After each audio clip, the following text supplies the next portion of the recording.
I love gender neutral pronouns. I've been using them for, I don't know, maybe 10 years. What I love is that I think gender neutral pronouns best reflect my gender identity. So when people use them, I feel really affirmed and really like myself. For me, they make me happy. I feel happy when people refer to me as they, because it feels true to myself. You can take agency over how you want to be identified. You get to choose how you're defined, and you're not sort of restricted by what society, what kind of label society puts on you. A person is a person, and maybe they are defined by those classic gender roles, but it's not necessarily who they are, I guess. You are also able to broaden the gender pronoun spectrum as well, so you're not restricting it to anything in specific. So normally you would say, oh, well, with boys and girls, or he and her, that kind of thing. You're actually saying they, which will expand that out to include any and all people under the gender spectrum. You know, for a world and a culture that hasn't really done a really good job of having anything other than highly gendered pronouns, using they it's a really good option, and I feel the way in which people are using it opens up the word and opens up the language. And because so many people use it with different identities and backgrounds, it's even if you're still using they, it's still got a question mark of you need to know me more before you can make any assumptions. A lot of times people make assumptions about how someone feels or how someone experiences their gender based on how they express it. So based on what clothes they wear or how their hair is. But really, everyone's gender identity is something that is very much personally theirs, and you can't tell how someone feels without asking them or without them telling you. I think using they, them pronouns is a way that you can, I guess, help to respect that until someone's told you you're not really sure. So, for example, if you're meeting someone in a work context or making a new friend, I think it can be a useful placeholder until you've had that conversation. Yeah, I've been in shops before and people will turn around and they'll say, "Hey, can I help you, sir?" And all of a sudden they'll catch themselves and they'll be like, "Oh, sorry." And that's a little bit awkward for them. And I don't care. They've just quickly turned around and said something.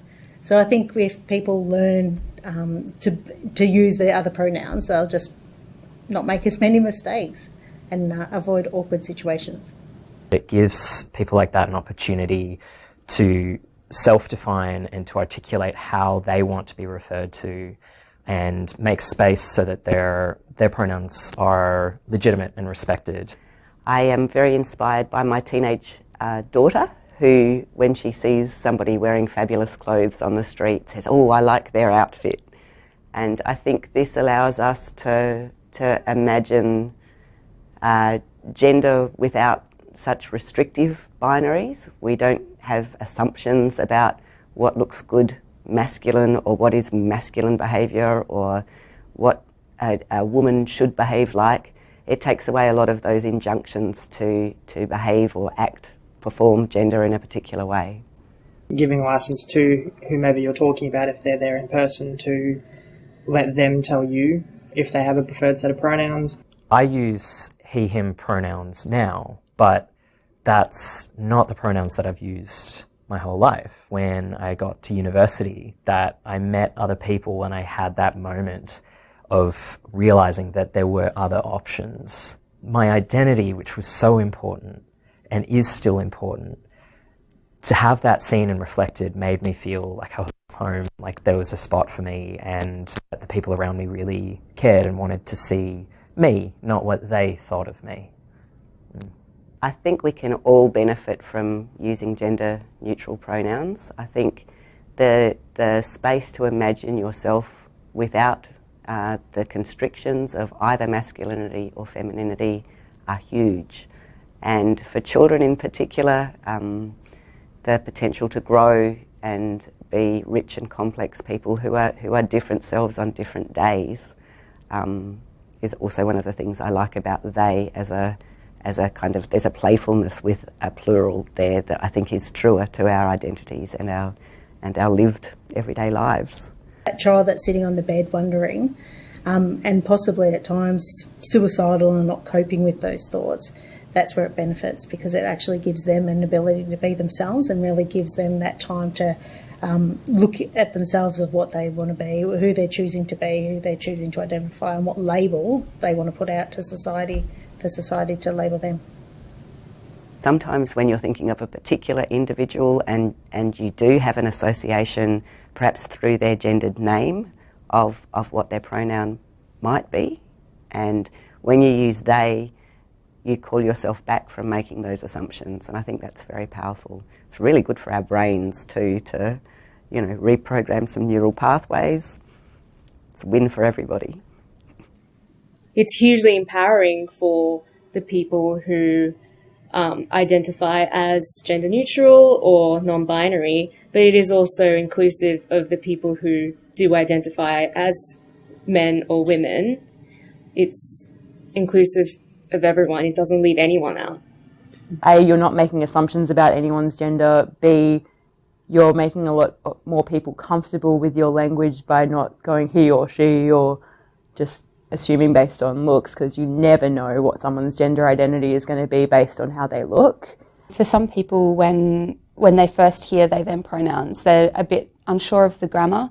And I think just hearing people using gender neutral pronouns in everyday language helps everyone become more comfortable and confident in using them when they need to. There's a lot of times when we'd use gender neutral pronouns in everyday language anyway. So, for example, if you were on a train and somebody dropped their hat, you'd be like, oh no, they dropped their hat. Oh, that person, someone's left their phone there. If you have a friend who's gone to the doctor, you ask, what did they say?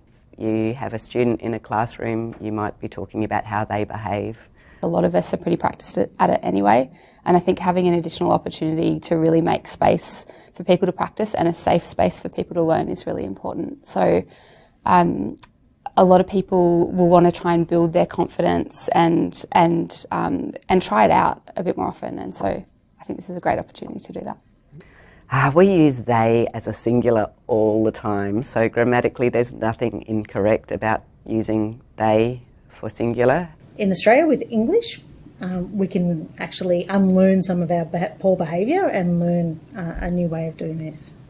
There's a lot of work across a lot of different languages to make more space for pronouns to be more inclusive. So using they, them is what we're doing in English, but also in France at the moment, they're doing great work to firm up their options for gender-neutral pronouns, and they have a language authority that specifies, the correct way that things should be worded, and that authority is on board with redoing their language and putting in a new set. So I think that's really exciting.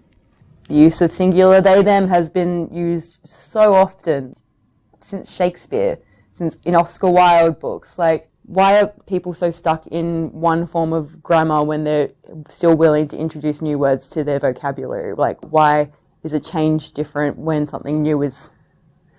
Why is it so much easier to accept a new language, a new word into our language rather than to change? I think English changes all the time, and so, there are some concerns around whether the use of the singular is correct. I don't buy into that argument. I think it's one of the things that actually, even historically, Shakespeare has used they as singular. But I also think we need to have liberty to play with our language and to change it according to the worlds that we live in.